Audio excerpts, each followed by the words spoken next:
Les Sili sont en mal. Du côté de l'Inde, le Sili cadet s'est incliné d'entrée de jeu pour la Coupe du Monde de la catégorie, donc score final 3-1 face à l'Iran. De l'autre côté, ici à Conakry, c'est le Sili A qui concédait une défaite, dirait-on, historique, donc 4-1 face à une équipe de la Tunisie qui cherchait coûte que coûte la victoire pour se qualifier pour le Mondial 2018. Bonjour, bienvenue dans ce nouveau numéro de Football Factory. Merci de nous suivre toutes les semaines. Nous entamons cette émission avec cette défaite, dirait-on, historique du Sili national de Guinée. Les coéquipiers de Naby Keïta ont concédé une défaite de 4-1 sur leurs propres installations au stade du 28 septembre de Conakry. L'équipe entraînée par Kamfori Lapé Bangoura n'a su faire face à cette équipe tunisienne qui était au-dessus des attentes. Le résumé de la rencontre ici pour vous.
une défaite des plus dures à avaler. Nous avons participé à la conférence de presse pour vous, pour recueillir les propos d'après-match.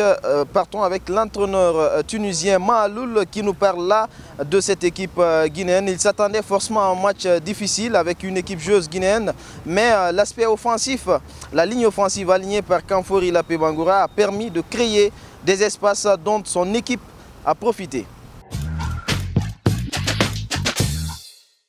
On s'attendait à un match difficile, ça l'était. Pour moi, le score ne reflète pas la physionomie du match.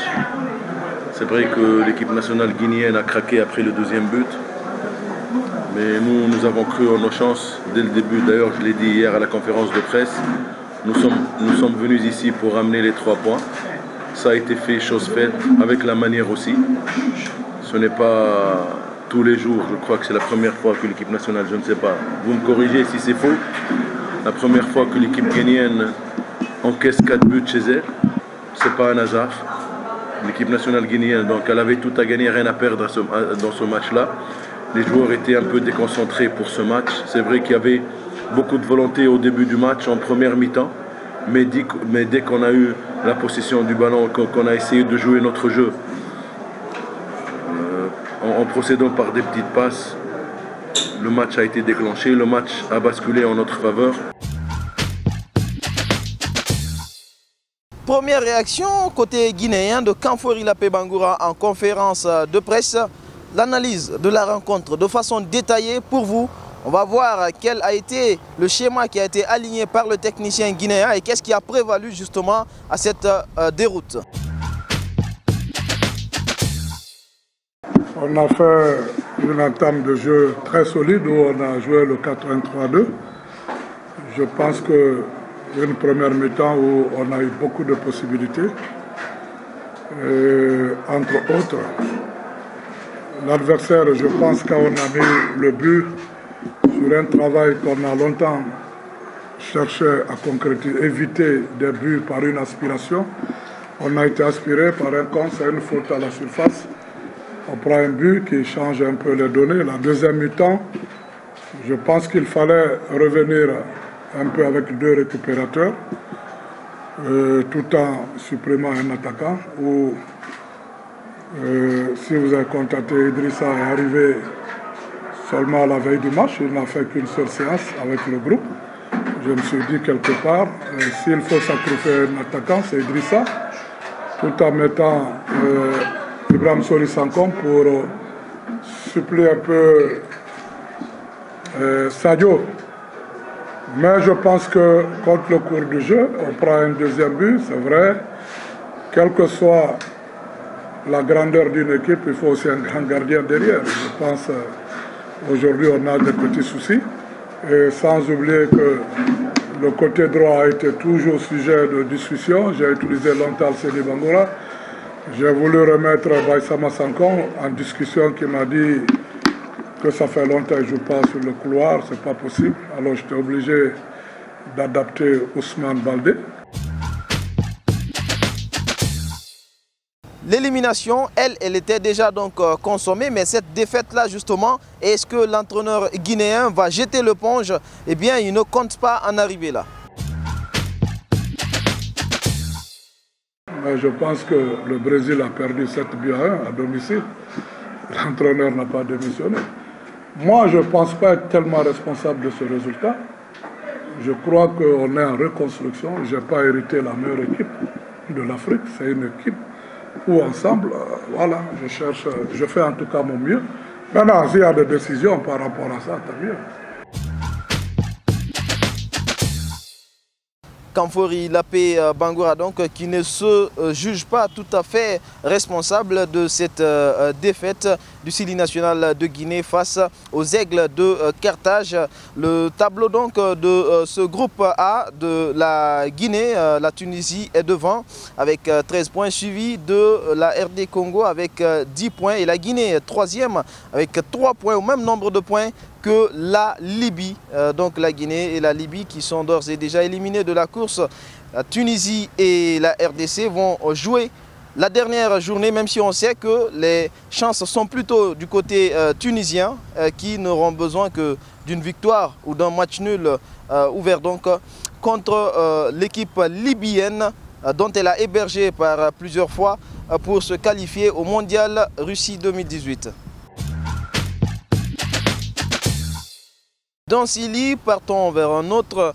Et cette fois-ci, nous nous rendons du côté de l'Inde où le Sili cadet, entraîné par Souleymane Kamara Abedi, s'est incliné aussi d'entrée de jeu pour cette édition de la Coupe du Monde U17. 3-1 en faveur de l'équipe iranienne qui s'est donc imposée face à la Guinée. La Guinée d'ailleurs qui va terminer le match à 10 après l'expulsion de Chérif, qui est donc un des défenseurs centraux côté guinéen. Eh bien, on vous invite à suivre là le résumé de cette rencontre, les buts qui ont été inscrits, des images de la FIFA.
Ce fut donc un week-end noir à Conakry, mais aussi en Inde.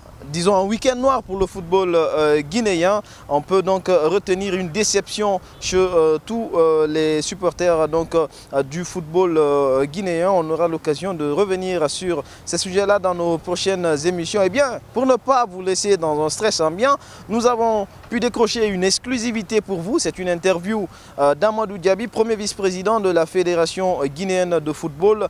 L'entretien s'est réalisé avec Sega Diallo que nous allons retrouver d'ailleurs. Sega, vous avez donc interrogé Amadou Diaby. Il a été question donc de plusieurs sujets qui assaillent le football guinéen en ce moment et pourquoi pas le fonctionnement de cette fédération guinéenne de football. Oui, Alpha Madi, nous avons eu l'opportunité de rencontrer le premier vice-président de la Fédération guinéenne de football, Amadou Diaby, un homme très occupé depuis son arrivée dans ce comité exécutif qui s'est très peu exprimé. Il donne l'exclusivité de sa première sortie médiatique à Football Factory, la première émission football du pays. Monsieur le vice-président, bonjour. Bonjour Sega. Je suis très heureux que nous partagions ce plateau parce que l'actualité est assez fournie et depuis votre arrivée, vous ne vous êtes pas beaucoup exprimé. Pourquoi, monsieur le vice-président? Nous sommes une association, une fédération qui est dirigée par un président, dont je suis le premier vice-président, avec les comités. Donc je pense que c'est un travail des groupes. C'est pourquoi vous ne me voyez pas beaucoup plus m'exprimer. On travaille en équipe et puis voilà. Vous êtes aussi l'un des acteurs importants d'une commission importante de la fédération, c'est la commission marketing. On sait que le nerf de la guerre, ce sont les moyens. Comment comptez-vous donner une impulsion à ce département pour qu'il puisse ramener le maximum de moyens. On sait qu'il y a déjà un premier partenaire qui s'est engagé avec la fédération, qui est Orange Guinée. Comment comptez-vous capitaliser sur cette arrivée-là et amener d'autres acteurs financiers, mais aussi techniques, vers notre football? Vous savez, quand on parle de l'équipe nationale, c'est la Guinée. C'est la Guinée qui passe avant. Moi, je pense qu'une fédération ne peut pas marcher sans le poumon de la fédération sur le marketing. Moi, je lance un appel à tous les investisseurs de notre pays. Nous voulons aujourd'hui aller plus loin. Nous voulons aujourd'hui que la Guinée occupe sa place, qu'elle avait hier. Rien ne peut se faire aujourd'hui sans les moyens. Je crois qu'aujourd'hui, les bonnes personnes, les bonnes volontés ont commencé à se manifester. Nous sommes en discussion. D'abord, je remercie le partenaire Orange qui a encore fait confiance, encore toujours à la Guinée. Habituellement, ils l'ont fait.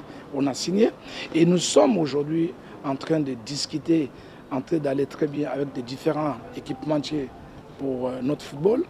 Et il y a beaucoup de choses qu'on a. Vous savez, on n'a pas non plus le bateau magique. En 7 mois, on ne peut pas faire tout à la fois. Nous avons retrouvé beaucoup de problèmes. Et je pense que petit à petit, nous sommes en train de faire tout grâce au président Antonio Soare, qui est en train de se battre à ce que... Un autre dossier brûlant du moment, c'est les audits engagés par votre équipe à votre arrivée. Aujourd'hui, beaucoup de commentaires se font. Est-ce que selon vous, c'est des audits qui sont engagés pour qualifier le football guinéen ou, comme certains peuvent le prétendre, qui sont engagés contre des personnes? Les audits n'est pas fait contre Amadou Diaby, pour X personnes. Les audits sont faits pour savoir qu'est-ce qu'on a trouvé avant d'aller, qu'est-ce qu'il faut.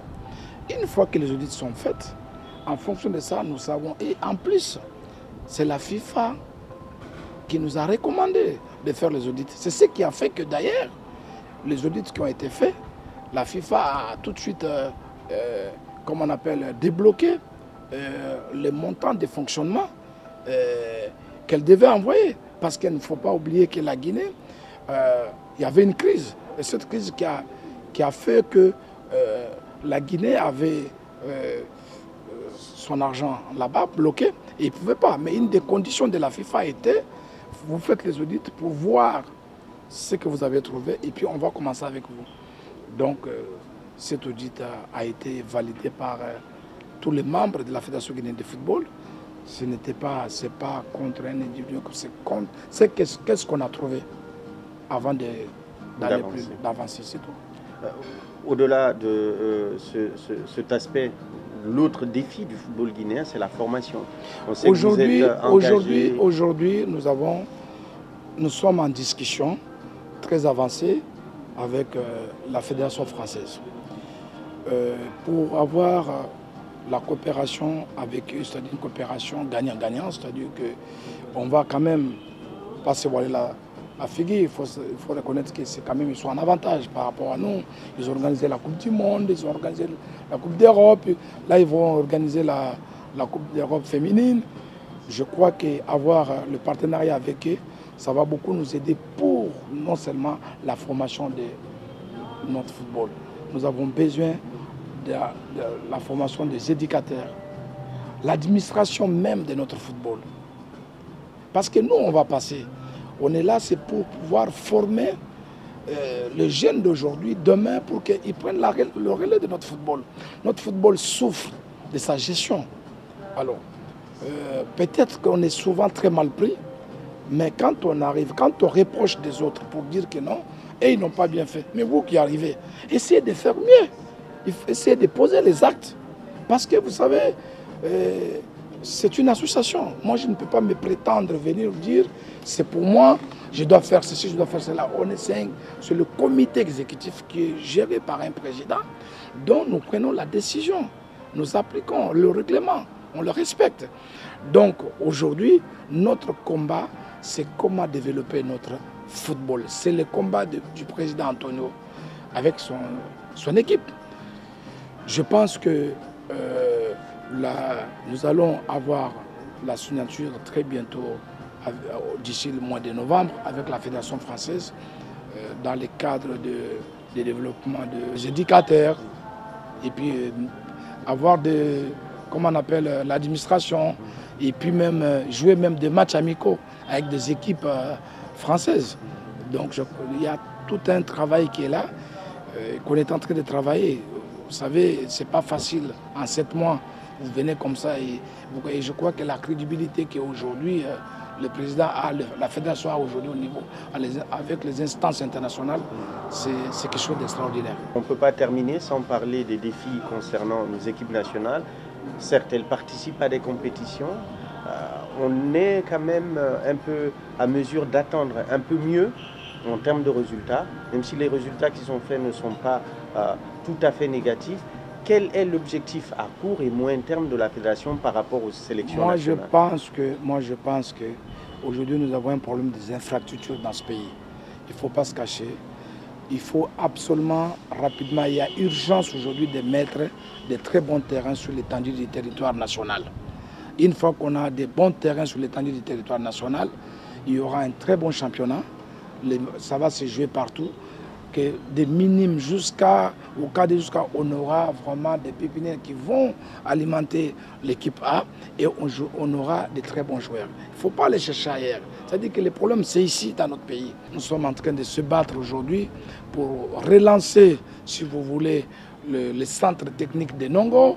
Nous sommes en train de se battre, de terminer l'hôtel de l'équipe nationale. Donc, ce n'est pas une mince affaire, mais on va y arriver. Et n'oubliez pas que le président Antonio et le président de la COCAN aussi, il y a la Coupe des Nations qui est en passe. Il y a tout un problème avec son vice-président KPC et le président Mathurin Bangola qui sont en train de tout faire et chacun fait ce qu'il peut faire. Et je crois que tout ne peut pas se résoudre à la minute, mais il faut donner du temps au temps. Et petit à petit, je crois qu'on va retrouver notre place qu'on avait perdu depuis des années. Pour terminer, peut-être un message ou un appel vis-à-vis du gouvernement. On sait que le gouvernement investit beaucoup sur les sélections.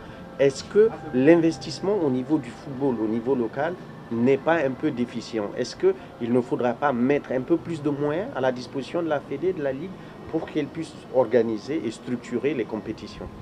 Bon, moi je pense qu'aujourd'hui, c'est vrai que nous sommes très avancés dans les discussions.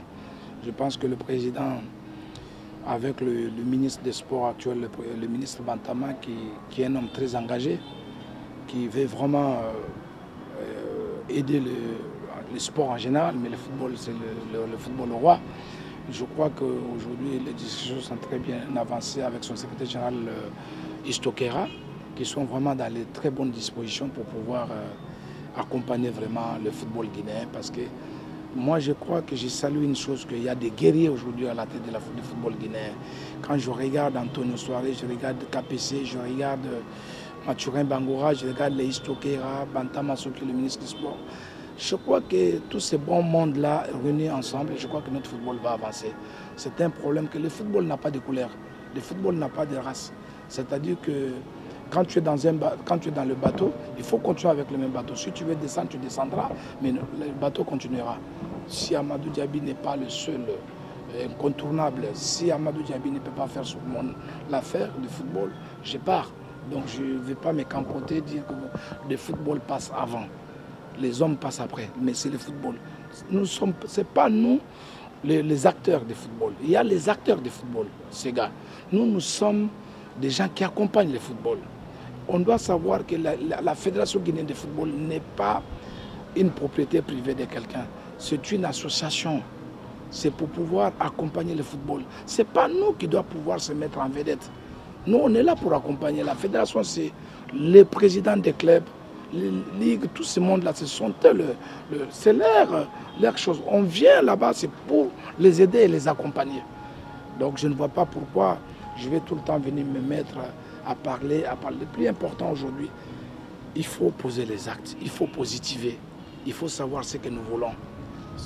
C'est tout. Hier, je n'étais pas premier vice-président. Aujourd'hui, je suis premier vice-président.